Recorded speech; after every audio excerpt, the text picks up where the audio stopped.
Boa tarde, queridos irmãos. Nós só queremos pedir desculpa em nome da direção da casa, aqueles que vieram assistir o nosso irmão Breno. Por motivo de força maior, houve um imprevisto e ele não pôde comparecer. Então, estamos nós aqui a substituir. Oportunamente, ele virá nos trazer o tema que seria hoje. E como a nossa irmã já anunciou, capítulo 13, que a vossa mão direita não saiba o que da esquerda. O que será isso, né, meus irmãos? O que será dar com uma mão sem que a outra saiba? São as nossas obras, são as nossas atitudes. Grande parte das vezes, nós ajudamos, e às vezes ajudamos muito, mas infelizmente nós alardeamos, né? Nós passamos com que as nossas obras, tudo aquilo que vamos fazer, naquele momento nós necessitamos, ainda pelo nosso ego, os aplausos do mundo. E isto ainda faz parte do nosso contexto, haja visto que estamos em constante crescimento e pouco a pouco nós vamos nos libertando deste homem muito velho, este homem ainda muito primitivo, que ainda necessita desses aplausos para que ele possa fazer alguma atitude boa em prol do nosso irmão. Mas quantas e quantas atitudes maravilhosas são feitas e nós nem sabemos, vimos a saber muitas das vezes após o desencarne dessas pessoas, que são aqueles anônimos.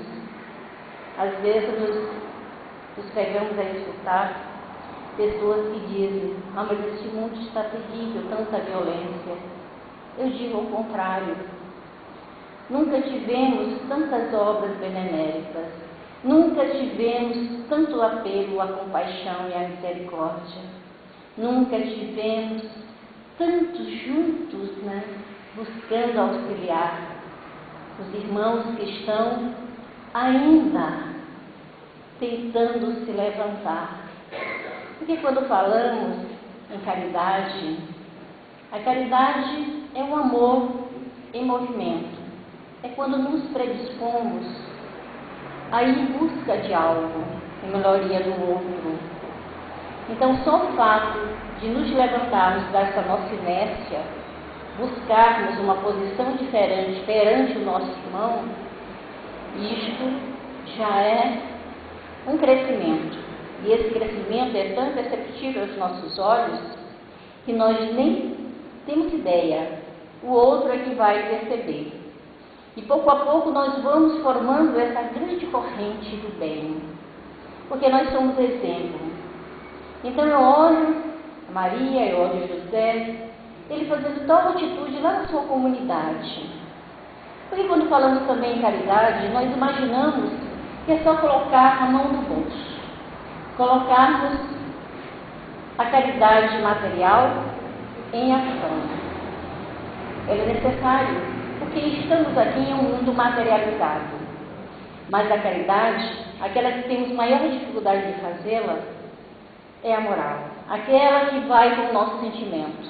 Aquele que eu paro para aquele fulano que eu nunca vi. E eu vou escutá-lo. É aquele que muitas das vezes ele vem ao nosso encontro e pensando: puxa vida, vai vir me assaltar? Ou então vai vir com alguma conversa fiada. A gente já imagina em coisas, porque nós já temos, ao longo das nossas vivências, muitas ideias preconcebidas e também muitos preconceitos. Então nós nos armamos, né? E naquele momento, naquele instante, nós deixamos de fazer uma caridade enorme, não ao outro, mas a nós mesmos. Porque quando vamos fazer algo a alguém, nós não estamos, em primeiro lugar, em fazer algo. Nós estamos fazendo a mim. Porque cada vez que nós vamos fazer essas atitudes, primeiro beneficiados somos nós. Porque nós também temos as nossas dificuldades E quando saímos desse nosso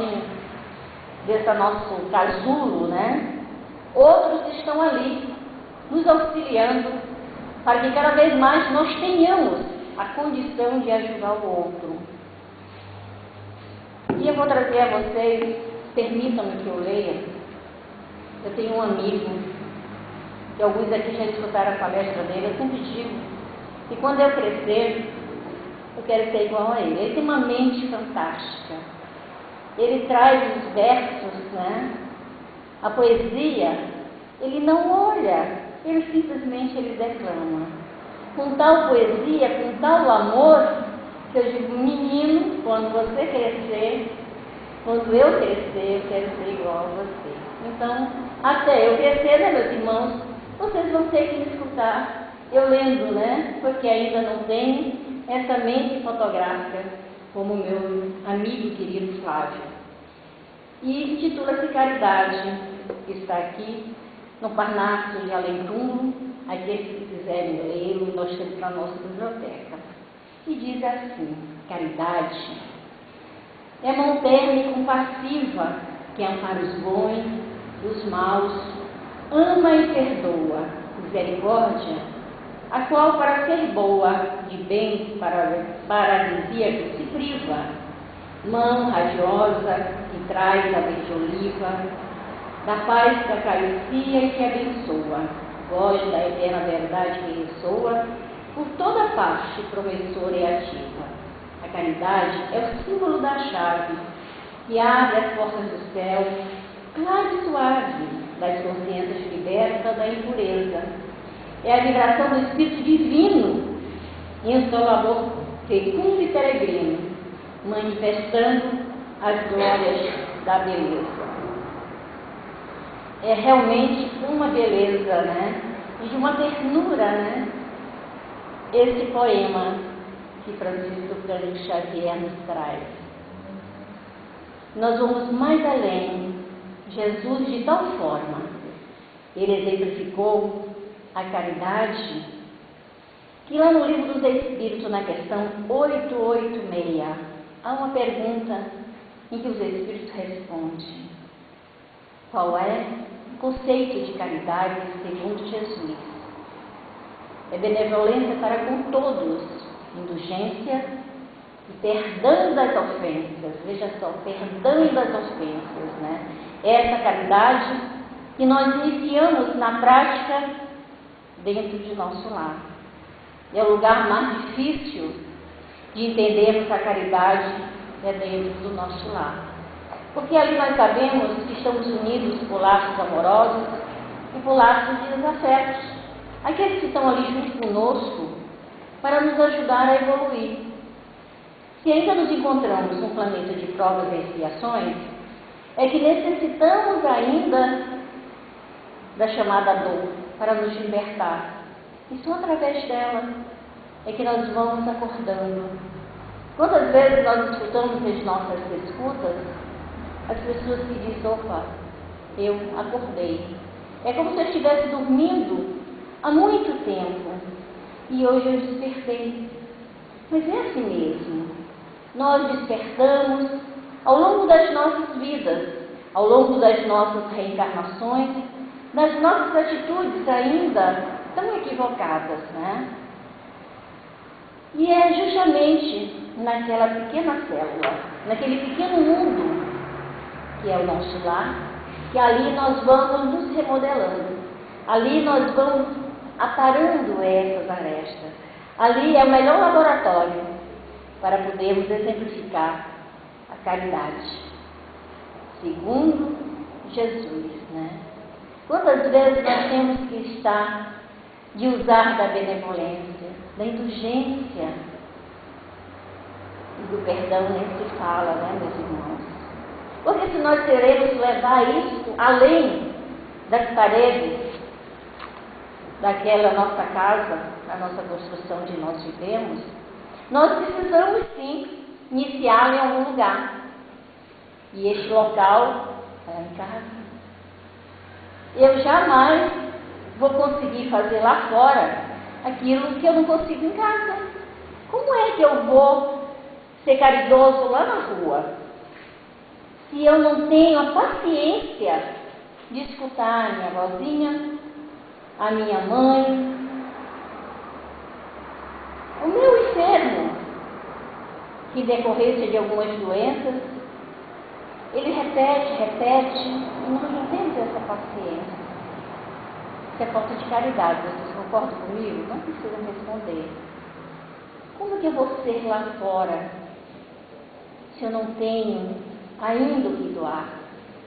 Se eu ainda não consegui fazer essa experimentação dentro deste pequeno laboratório, que às vezes não precisa muita gente, não. Às vezes são 4 membros dentro de uma casa e eles se degladiam como se realmente fosse um batalhão. Aí faltando a indulgência, né? Faltando a humildade. Estou ali naquele momento imperando o orgulho, o egoísmo, porque todos nós temos certeza da vida imortal. Todos nós temos certeza que não é a primeira vez que estamos aqui. Todos nós temos a certeza que tudo aquilo que nos acontece não foi a Maria, não foi o José, nem foi o Antônio. O artifício de todas essas ações foram minhas. Não foi ninguém.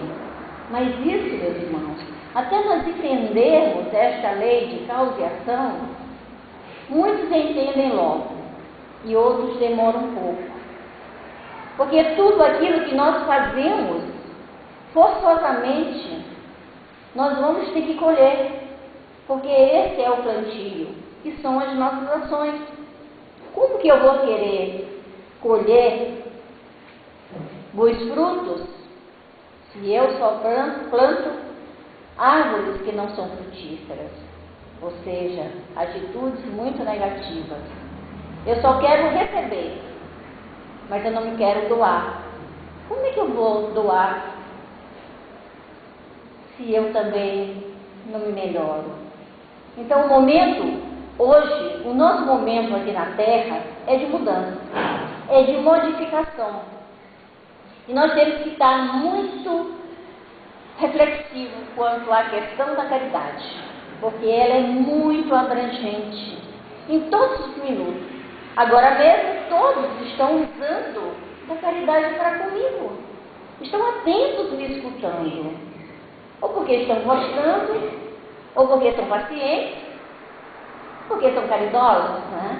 Então a caridade, ela está em todos os nossos momentos, embora não percebamos, mas ela está ali. E eu trouxe, como eu sou a mulher das histórias, né? Eu sempre gosto de contar história, mas esta é uma história real, uma história verídica, que servirá para a nossa reflexão desta mulher, que podemos chamá-la a Dama da Caridade, já que no vocábulo cristão é o amor que busca e move a vontade efusiva do bem de outrem e procura identificar-se com o amor de Deus, que é o amor de caridade.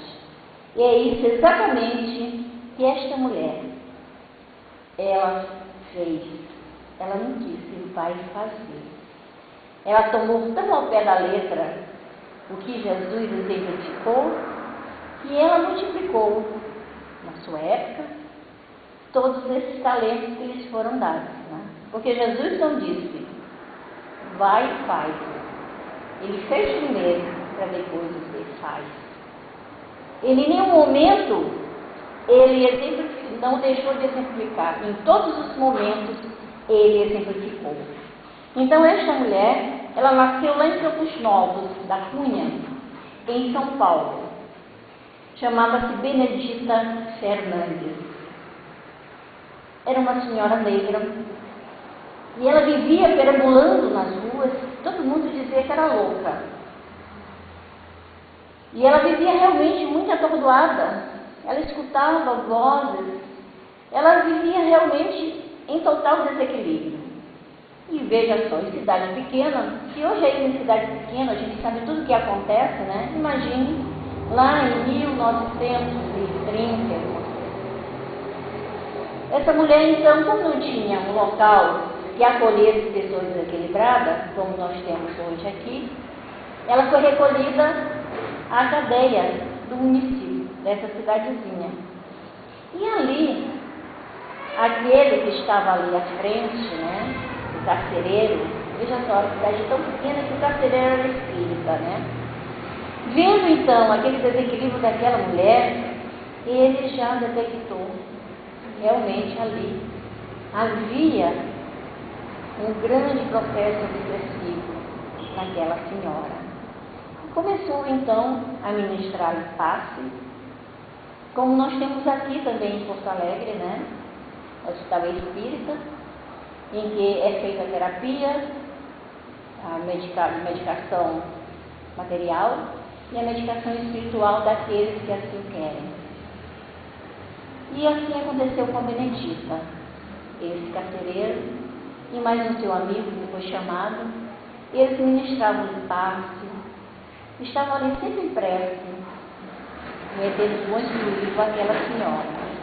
Em uma das crises muito violentas acontecida com Benedita, isso ela conta, que ela escutou claramente uma voz dizer: se você se comprometer conosco a cuidar de todos os órfãos que chegarem até você, ficarás liberta para sempre do nosso jugo. E aquilo foi um despertar. Naquele momento, como se ela emergisse de um grande sono, e acordasse. Ali começava uma nova mulher. Ali começava a nova trajetória dessa mulher, símbolo da caridade.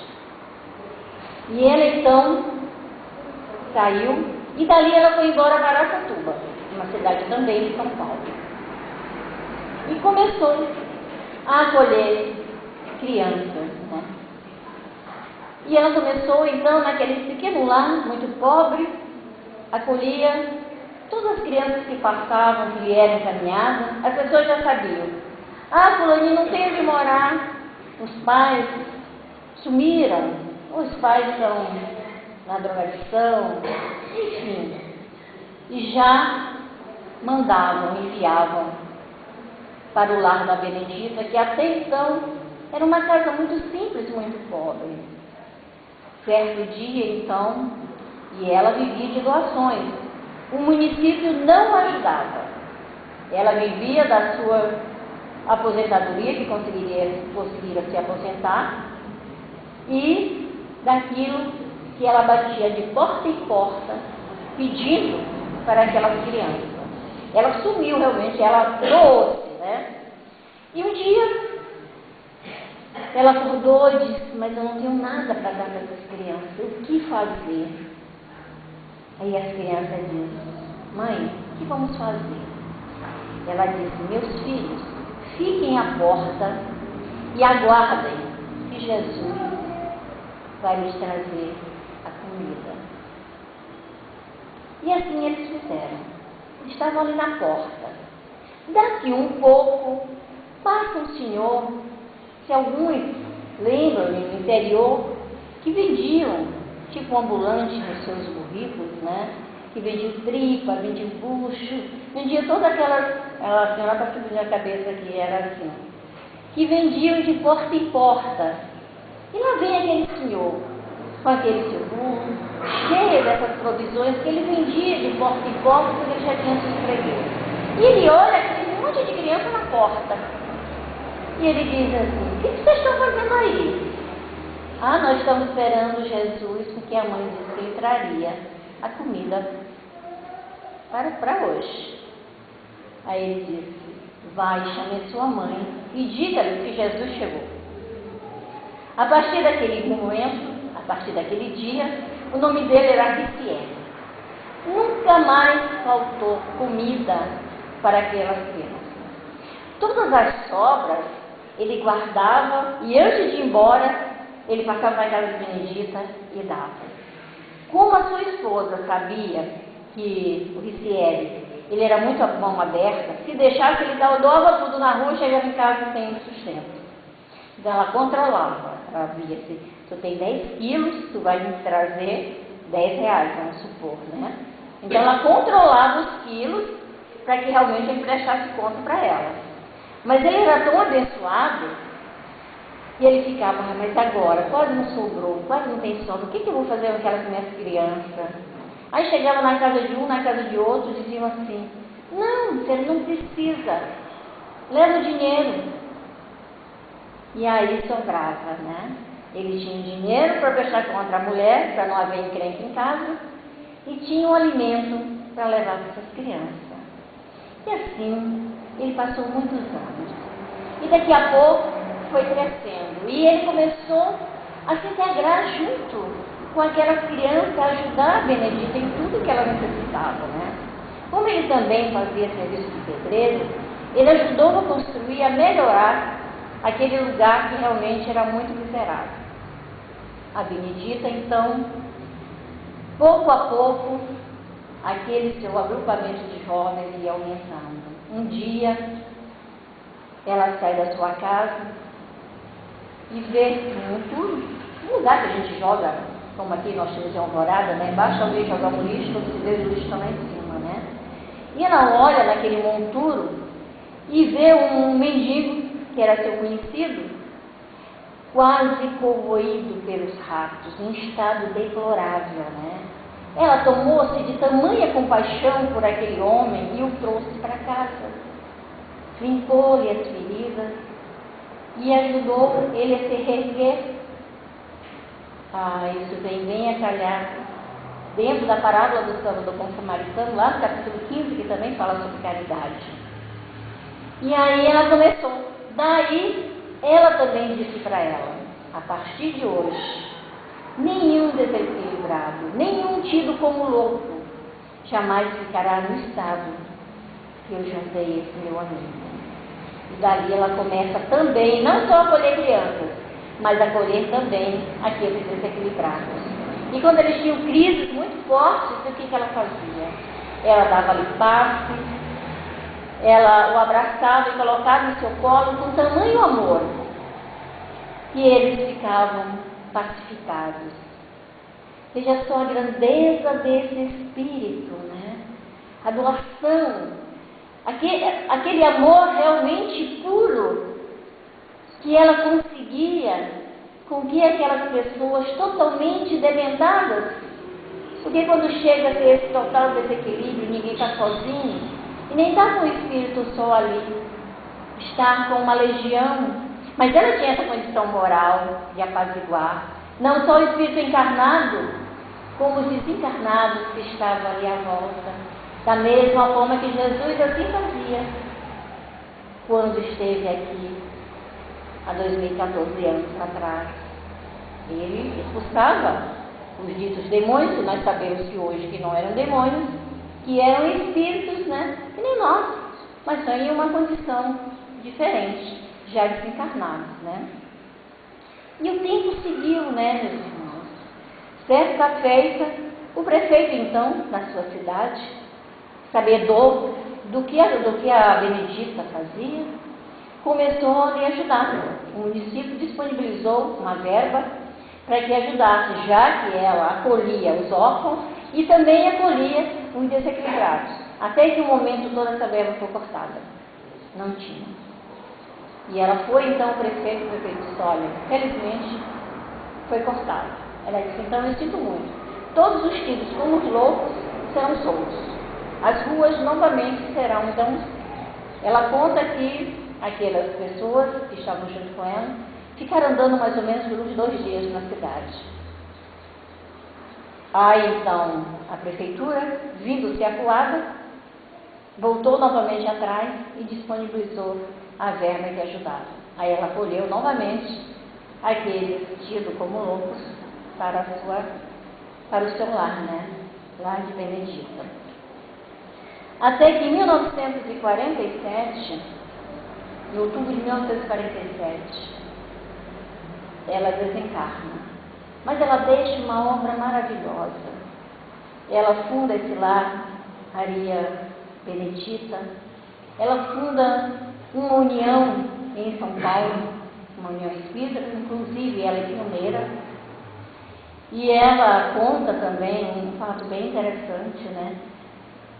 E, claro, como ela era ligada na sociedade, todos que iam a esse local queriam que ela desse passo, porque ela também era médium curador, coisa muito rara, mas ela, né, por tudo isso que eu já falei, ela era esse espírito, né, que tinha essa condição, né? E ela dizia que era um horror de tantas e tantas gente que a procuravam. Mas aí ela começou a dizer, não, que isso, vou parar. E daí ela passou a não mais dar esses passos todos que eu as procurava. Só em casos realmente muito especiais. Porque senão ela deixaria a sua obra até então, que era acolhida dos órfãos e dos dementados a que ela se propôs. Morre então essa mulher e o tempo passa. Ricieri, lembra o Ricieri, aquele que foi Jesus, né, que levou a sua comida? Passou-se o tempo e ele vem a ter câncer e vem ao Rio, no Rio de Janeiro, para buscar um tratamento mais eficaz. Quando ele chega ao Rio, casa de um de seus amigos, ele soube, através desses amigos, que o Divaldo Pereira Franco estaria na casa de um amigo desses seus amigos. Aí ele diz, então, será que você não me leva até o Divaldo? Eu queria perguntar para ele se realmente eu vou desencarnar agora. Senão nem vale a pena tanto sofrimento, porque sabemos, né, que o processo, né, de câncer é muito sofrido em alguns casos. E assim foi feito. A sua amiga fez toda uma situação, e no dia que eles acordaram, estava lá, Ricieri, a sua esposa e o casal. Aí ele conversa com o Divaldo, conta toda a sua história, né, lá de Araçatuba, e ele pergunta a Divaldo, pergunte à sua mentora, Joana de Ângeles, se eu vou desencarnar agora. Aí o Divaldo fica por alguns segundos parado, e para surpresa de todos, Divaldo responde, vai sim, vai. Daqui a 10 ou 15 dias. Quem está lhe falando é o Espírito que está aqui lhe agradecendo as obras. Aí o Ricieri diz, já sei, é minha amiga, Maria Benedita. Lembra que ela já havia desencarnado? Aí ele diz assim, seu Divaldo, será que eu posso pedir um prazo? Porque eu preciso terminar lá na sociedade, lá em Araçatuba. Eu tenho algumas obras para fazer. Eu estou terminando o banheiro para as crianças, lá no lar de crianças. Eu preciso fazer alguns reparos, e isso custa dinheiro.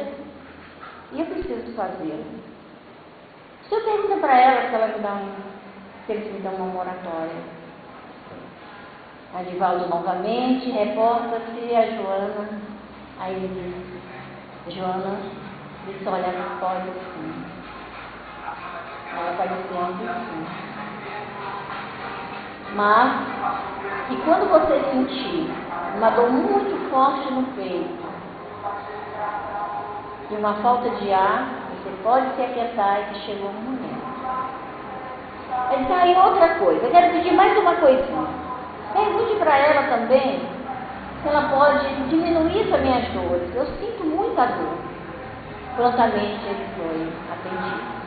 Para surpresa dos médicos, quando ele retorna ao médico, o médico fica surpreso, né?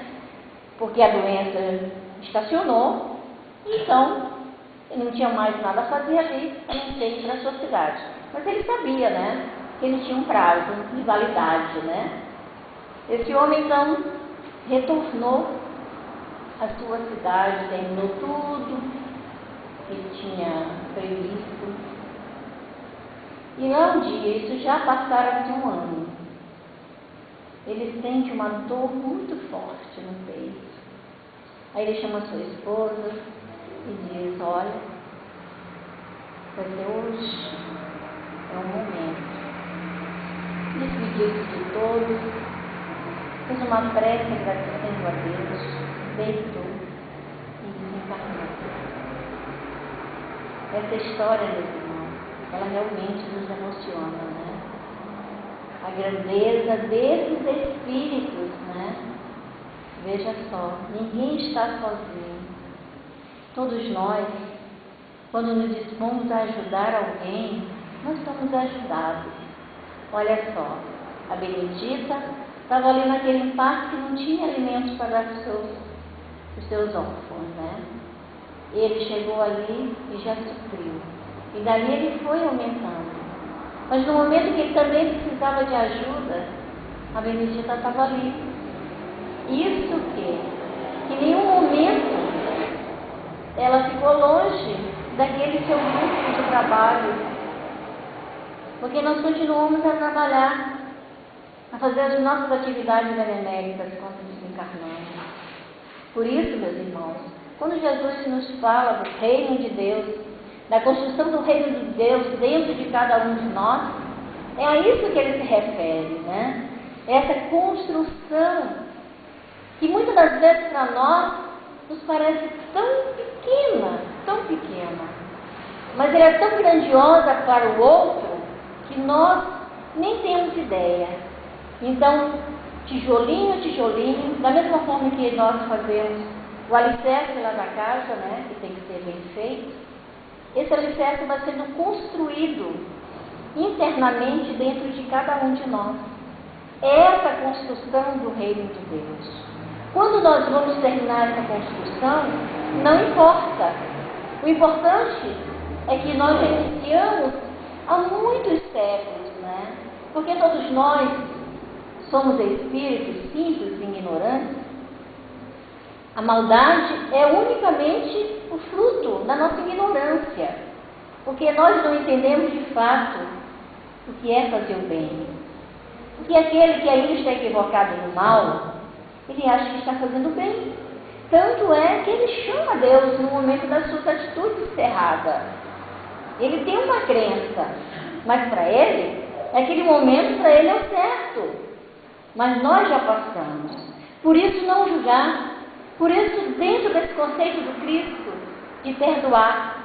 Porque se nós julgamos, nós já estamos ali crucificando a outra criatura.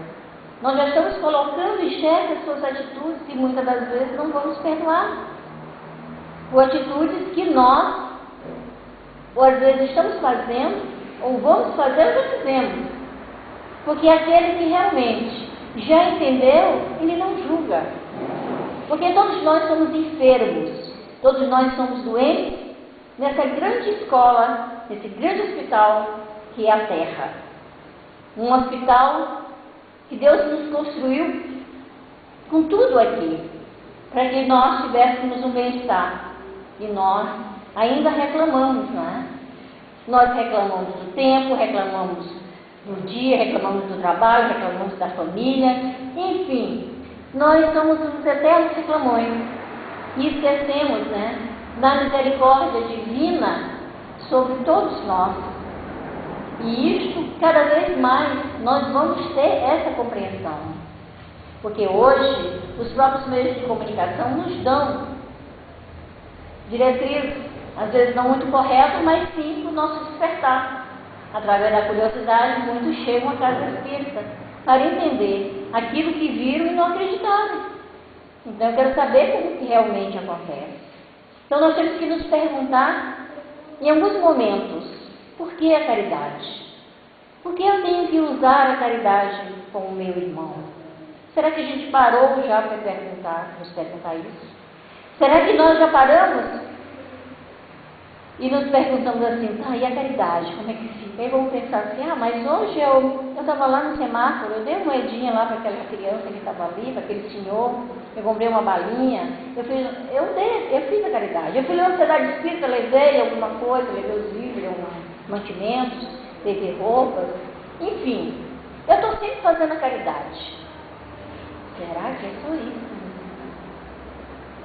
É caridade também, claro que é. Mas a caridade realmente é aquela que vai com o nosso sentimento. A caridade é isso que a Benedita fez. Ela dispôs do tempo dela. Porque ela não só ajudava aquelas crianças, ela dava-lhe amor.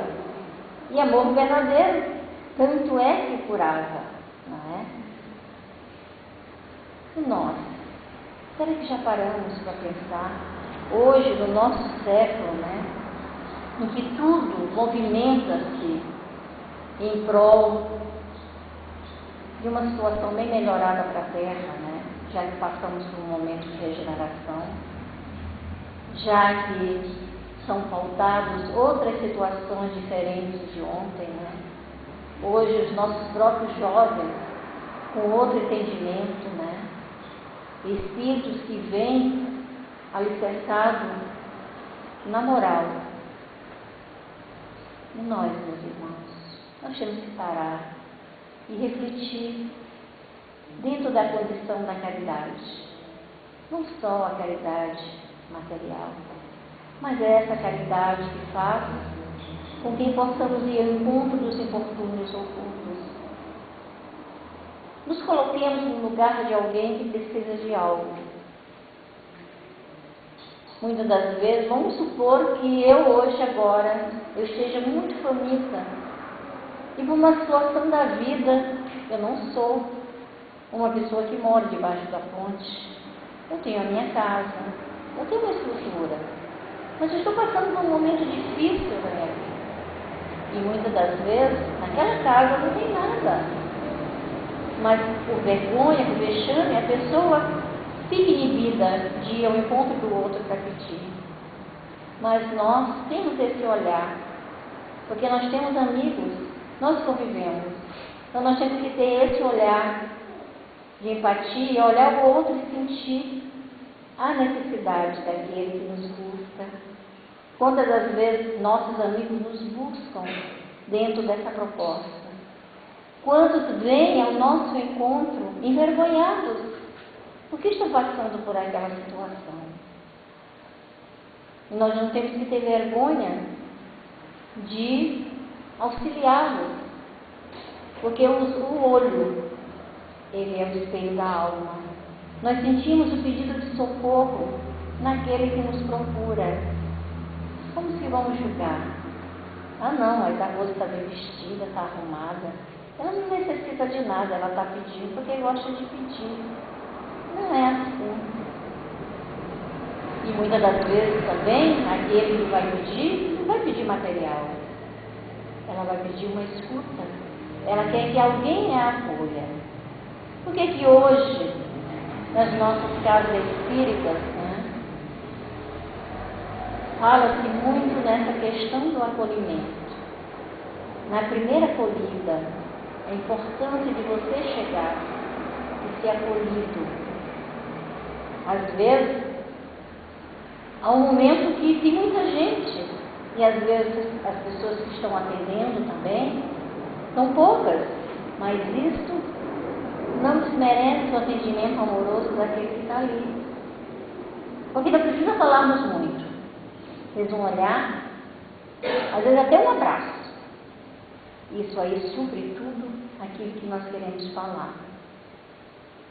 Meus irmãos, esse tema, a caridade, ele é tão amplo, né?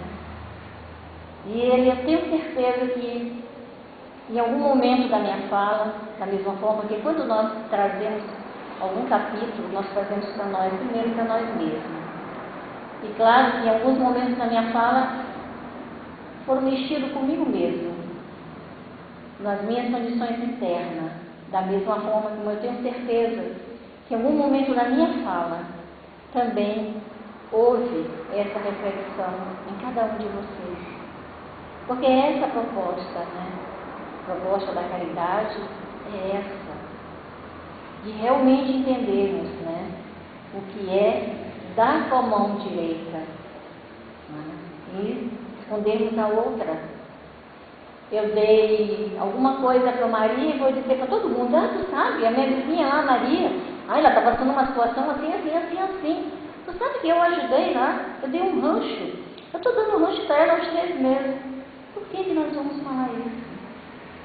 Aí, de repente, a Maria, ela tem uma língua muito comprida e ela já vai com outra conotação. Aí já vai passar para A, para B, para C, totalmente diferente da conotação que houve, que foi de ajuda, né?